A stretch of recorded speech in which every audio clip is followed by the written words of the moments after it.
As the voiceover, I got in my comments a suggestion on how to do my lighting and shading. So on the left side here, we have just regular like white background. That's the easiest. And on the other side, you guys can see I set up a very mediocre gradient and two Mando helmets. So basically, we have all of our things here on separate layers. So you can see on the left there, the pieces are all separate. This is the best, easiest way to do it. Even though you have to make all these layers, you can merge them down when you're done.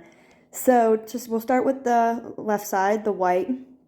So I like to start with the top here. So I'm gonna get my airbrush tool. This is the one I use, just normal.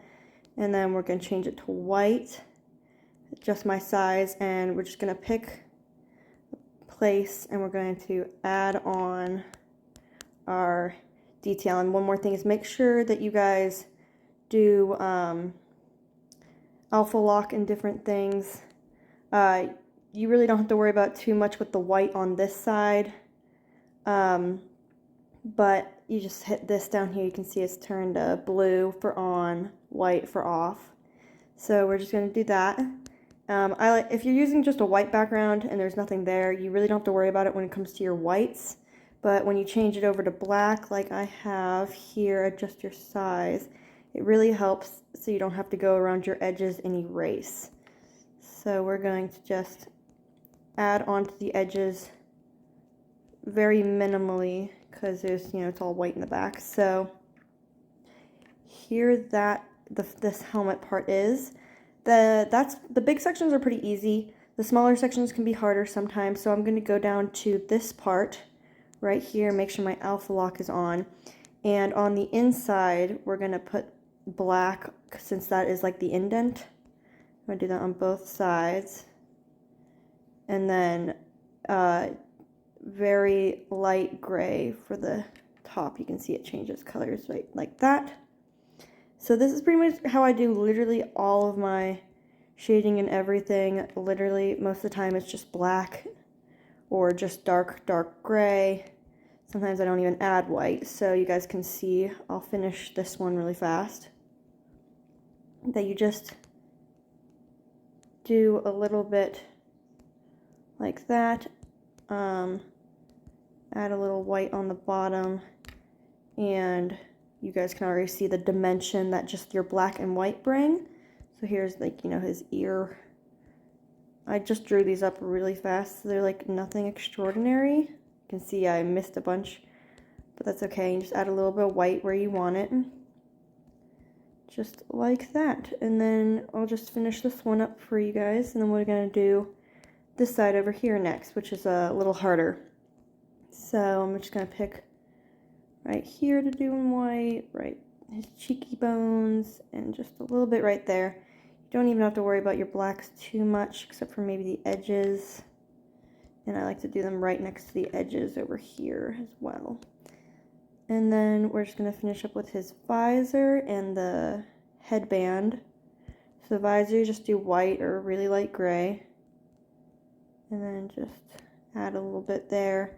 I also like to down here, add the black on the edge, just enough,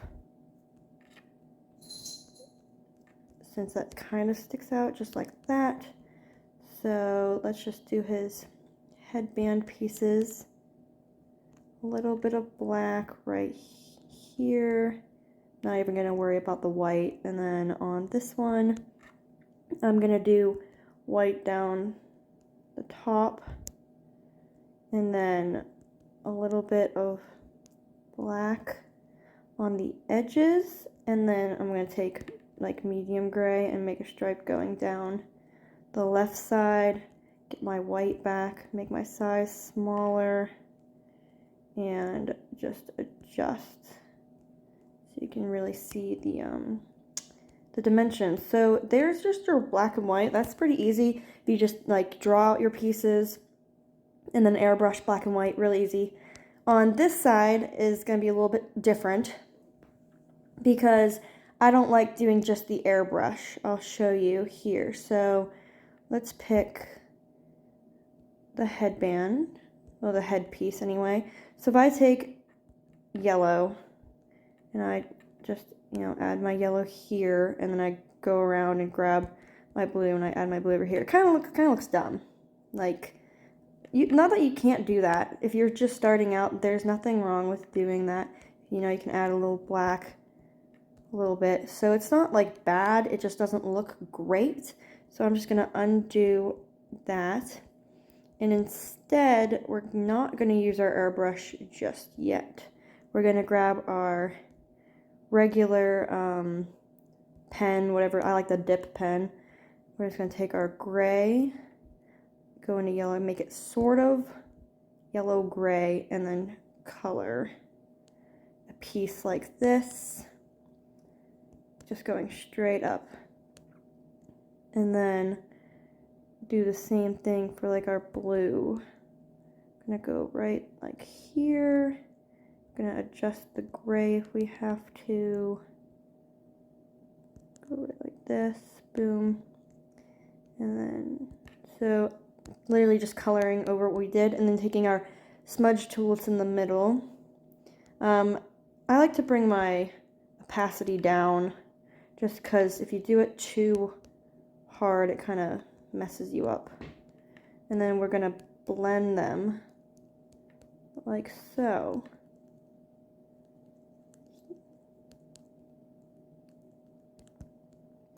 And then after you do that, you see you get your color that you want. You can go back to your airbrush and, add in your extra yellow, your extra white. Just add in a little bit more. You can use pretty much any of the colors that's in your background, like that.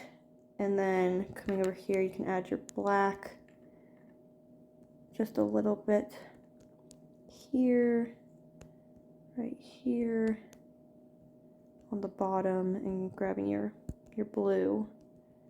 Add your blue, just like that. So that looks like already like so much better. I'll do a couple of the other pieces and then pause, show you the end result so you're not bored watching me color and explain the same thing over and over. So I'll do the T-shaped visor. It's already on alpha lock. This is pretty simple. You're just gonna pick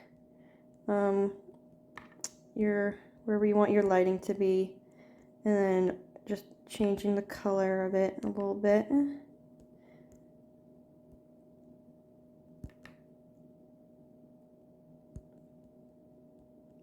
Just like that. And then that is pretty much all you're doing.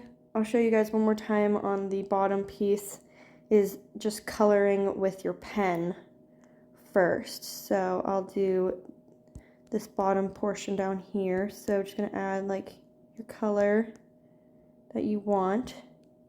Mine's yellow and blue. Can be, if you're doing a sunset, just like that. And then changing it so your gray doesn't have to make such a big jump from each color, like this. And then smudging them together. Oops, backspaced on me, that's okay. Smudging them together like this. This side's closer to yellow, so it's obviously going to have more yellow than this side will. Just like that. And then going back to your airbrush to add your shadows in. Just like so. So I'm going to pause. I'm going to color the rest of it, and then you guys can see, okay? Great. Okay, so I just did the right side there. You guys can see how, like, coloring it really brings it to the same level as just using your black and white airbrush when it's against a basic white background. So I hope that helped. This is on Ibis Paint for those of you who don't recognize it, but you can probably do this on any other art app. It's not very complicated as far as digital art apps go, but yeah, so that's how I do my like shading and stuff for those of you who were wondering. I got a lovely comment earlier asking about it, so this is me fulfilling that request. Thank you guys for watching. I really hope this helped, and let me know what you want me to show you in the future. If you want me to show you clothing or just regular, just anything, I'll take it. I will take suggestions of any kind. Thank you guys for watching. Have a great day. Bye.